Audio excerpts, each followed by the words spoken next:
നിർത്തിക്കോ മുമ്പിൽ വീടാ, ഇനി പോവില്ല.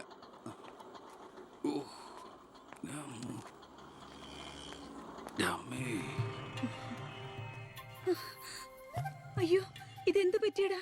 അഴിമതി വീരനും കുടില ബുദ്ധിശാലിയുമായ ഒരു മൂരാച്ചി മന്ത്രിക്കെതിരെ ശബ്ദമുയർത്തിയതിനും അങ്ങേരുടെ കോലം കത്തിച്ചതിനും പോലീസ് തന്ന സമ്മാനാണിത്. ഏത് മന്ത്രി?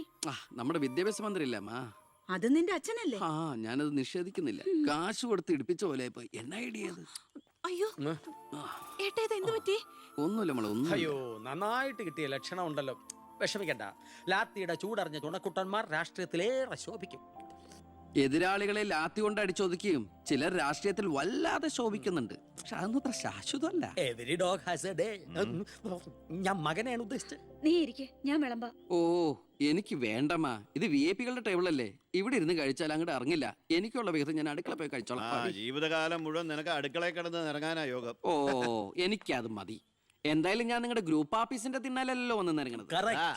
എന്നെയും എന്റെ ഗ്രൂപ്പിനെയും പരസ്യമായിട്ട് അവമാനിക്കുന്നവനെന്തിനാ ഞാൻ കഷ്ടപ്പെട്ടുണ്ടാക്കണ എന്റെ വീതം കഴിക്കാൻ ഇങ്ങോട്ട് കെട്ടിയെടുക്കണത്? മക്കള് കഴിക്കുന്നതിന്റെ കണക്ക് പറയാ. ഞാൻ പറയൂടി, രാവിലെ ഇറങ്ങുമല്ലോ കഞ്ഞിമുക്കിയ ഡ്രസ് ഇട്ടുണ്ട്, അതിനും വേണം എന്റെ ചക്രം. അതെ, എല്ലാം സർക്കാരിനെ വെട്ടിച്ചുണ്ടാക്കുന്നല്ലേ. സർക്കാരിന്റെ കാശ് എന്ന് പറയുന്നത് ജനങ്ങളുടെ കാശാ. അതിലെനിക്കും അവകാശമുണ്ട്. നീ അടുക്കളയിലേക്ക് പോയി ഭക്ഷണം കഴിക്കും. ഉപദേശിക്കുകയാണെന്ന് കരുതരുത്. ജീവിതത്തിന് ഒരു ലക്ഷ്യമൊക്കെ ഉണ്ടാവും. എന്നിട്ട് ആ ലക്ഷ്യത്തിന് വേണ്ടി പരിശ്രമിക്കണം. നല്ല ഉപദേശം. ഇരിക്കുന്ന ആളോട് ചെന്ന് പറയും. പോത്തിനോടാണോ വേദം ഓതുന്നത്?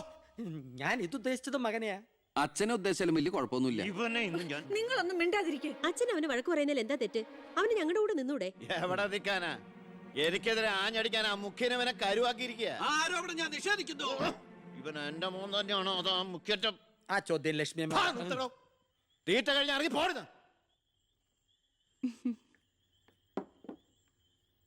നിനക്ക് അവിടെ പോയിരുന്ന അവരോട് കഴിച്ചാൽ എന്താ?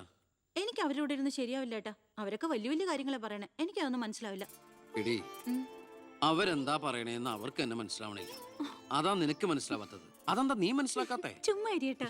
നിന്റെ ഈ വൃത്തിയുടെ സ്വഭാവം കാരണം ഞങ്ങളുടെയൊക്കെ കുട്ടികളെ ഊട്ടി നിർത്തി പഠിപ്പിക്കുന്നത്, നിന്നെ മാതൃകയാക്കി നശിക്കാതിരിക്കാൻ. അതേതായാലും നന്നായി.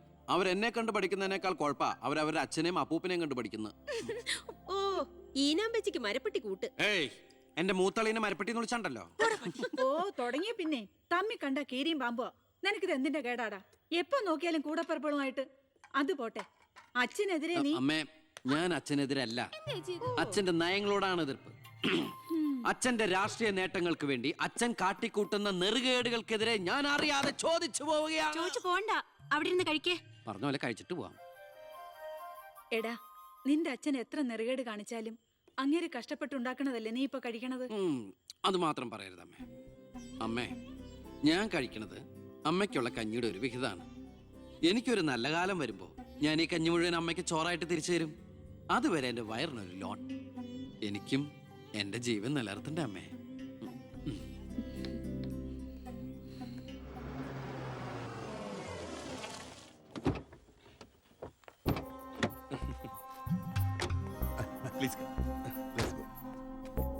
ഇത് അനിൽ മുഖർജി, നമ്മുടെ പെപ്കോ കോള കമ്പനിയുടെ CEO. ഈവനിംഗ് ഫ്ലൈറ്റിന് ഡൽഹിയിൽ നിന്ന് വന്നതേ ഉള്ളൂ. അത് ശരി. This is my co brother collector Gopinath. Oh, hello, how are you? Fine. ഞാൻ പറഞ്ഞിരുന്നില്ല അച്ഛാ, ഇവരൊരു പുതിയ പ്ലാന്റ് കൂടി ഓപ്പൺ ചെയ്യുന്ന വിവരം. അയ്യോ, അത് ഉടനെ വേണോടാ. ഇപ്പൊ തന്നെ കോട്ടപ്പുറത്ത് കുടിവെള്ളമില്ലെന്നും പറഞ്ഞ് ജനങ്ങൾ മുറവിളി കൂട്ടുക.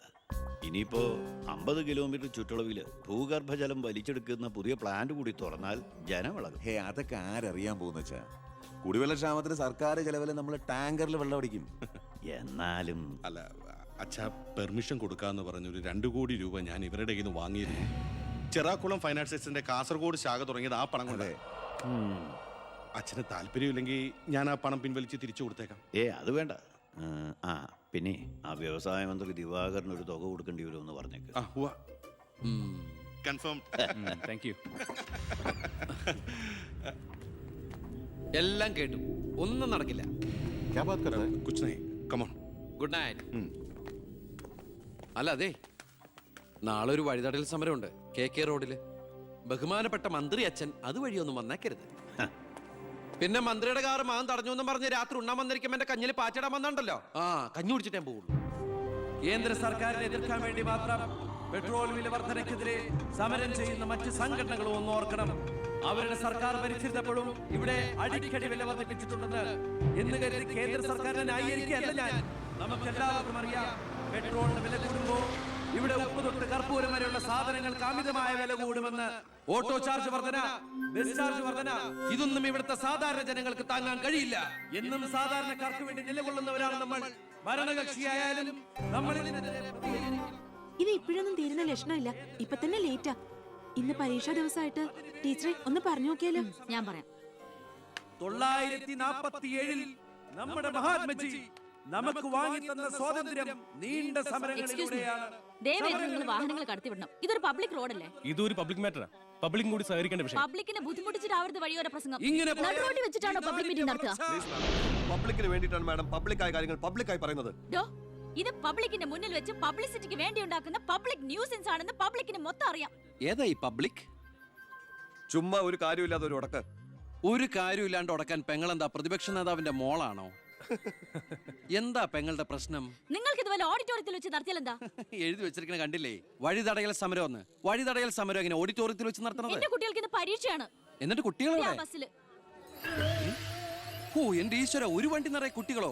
അല്ല, അപ്പൊ കുട്ടികളുടെ അച്ഛൻ എന്താ പണി? ഇതൊക്കെ തന്നെയായിരിക്കും. അല്ലാതെന്താ? ചുമ്മാരിടാ. നാം ഒന്ന് നമുക്കൊന്നെന്ന് ഗവൺമെന്റ് പരസ്യം ചെയ്യുന്ന ഈ കേരള സംസ്ഥാനത്ത് ഒരു വണ്ടി നിറയെ കുട്ടികളുമായി വന്നിരിക്കുന്ന ഒരമ്മ നമുക്കിത് വാർത്തയാക്കണം. അതെന്റെ സ്കൂളിലെ കുട്ടികളാ. അശ്വ, അത് ഞാൻ അറിഞ്ഞില്ലട്ടാ. കൊച്ചുകുട്ടികളുടെ ഭാവി തകർത്തിട്ടാവരുത് നാട് നന്നാക്കല്. പെങ്ങൾ ഇപ്പൊ പറഞ്ഞത് ന്യായം. ഇന്നത്തെ കുട്ടികളാണ് നാളത്തെ പൗരന്മാർ. അവരാണ് ഇന്ത്യയെ നയിക്കേണ്ടവർ. ആ പൗരന്മാർക്ക് വേണ്ടി ആ വണ്ടി ഒന്നായിട്ട് കടത്തി വിടറാ. പെങ്ങളോട് പൊക്കോളൂ. അപ്പോൾ ഞാൻ പറഞ്ഞു നിർത്തിയ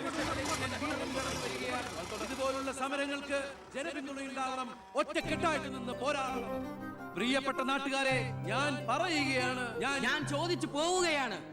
പ്രിയപ്പെട്ട നാട്ടുകാരെ, ഞാൻ പറയുകയാണ്, ശ്രീമതി ഇന്ദിരാഗാന്ധി ഇവിടത്തെ പ്രധാനമന്ത്രി ആയിരുന്നപ്പോൾ ഇവിടെ എന്തിന്റെ കുറവുണ്ടായിരുന്നു?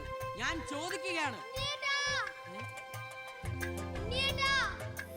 എന്താടി? അയ്യോ, ഇത് പിടിച്ച്. അതെ, നിങ്ങളെല്ലാരും ഇവിടെ ഇരി, ഞാനിപ്പോ വരാം. പിന്നെ കയറിക്കോ.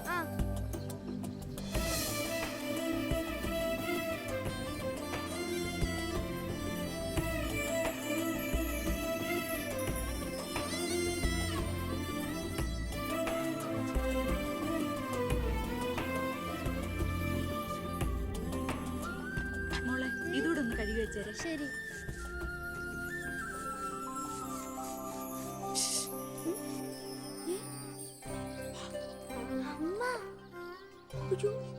ഇനി മോള് പോയി പഠിച്ചോളൂ, അമ്മ കഴിക്കോളാം. ശരി. എന്താ? ഇതേ ആരും കാണാതെ വേണം വായിക്കാൻ. ആളാകെ 1.5 ചാണയുള്ളൂ. ഇപ്പോഴേ വളഞ്ഞ കാന്താരിയ. അതുകൊണ്ടല്ലേ അവൻ കൊടുത്ത കത്ത് മേടിച്ച്. ദേവകമേ, കുട്ടികളായതുകൊണ്ട് ഞാൻ ക്ഷമിച്ചു. ഇനി വളരുമ്പോഴും അവര് ബന്ധം തുറന്നാ കുഴപ്പാ. നമ്മളായിട്ട് അതിന് സാഹചര്യം ഉണ്ടാക്കണ്ട. അതുകൊണ്ട് ദേവകമ്മ കൊടുത്ത് പൊക്കോളൂ. ലക്ഷ്മി ഒന്നും പറയണ്ട.